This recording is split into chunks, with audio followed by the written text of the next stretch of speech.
Praise lord. ఈ ఉదయకాల సమయంలో దేవుని మాటలు మనము జ్ఞాపకం చేసుకుందాం.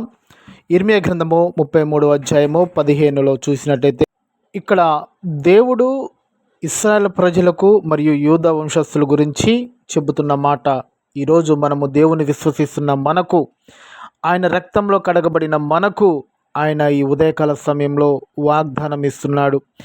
ఇదిగో, మనుషులు నీ పట్ల నీ ఎదుగుదలను బట్టి, నీ కుటుంబ పరిస్థితిని బట్టి నీకు మంచి చేస్తానని చెప్పి ఆ మాటలు నెరవేర్చక నీవు నిస్సహాయ స్థితిలో ఉన్నావేమో, అయితే నువ్వు మనుషుల మాటను బట్టి నీవు కృంగిపోయి ఉన్నావేమో, ఈ ఉదయకాల సమయంలో దేవుడు నీకిస్తున్న వాగ్దానము, ఆయన నీ పట్ల ఏ వాగ్దానం అయితే మరి గురి కలిగి ఉన్నాడో, ఆయన నీ పట్ల ఏ వాగ్దానాన్ని నెరవేర్చాలని ఆశను కలిగి ఉన్నాడో, ప్రియ దేవుని కుటుంబమా, ప్రియ దేవుని సంఘమా, ఈ ఉదయకాల సమయంలో జ్ఞాపకం చేసుకో.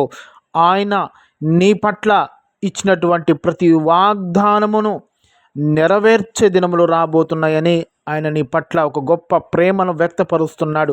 నీవు నమ్మి విశ్వసించి ఆయనను వెంబడించినట్లయితే ఆయన ఇచ్చిన ప్రతి వాగ్దానమును నీవు స్వతంత్రించుకొని నువ్వు గొప్ప మేలుల చేత ఈ నూతన సంవత్సరంలో ఆయన వాగ్దానముల చేత నేను నిలబెట్టబోతున్నాడు.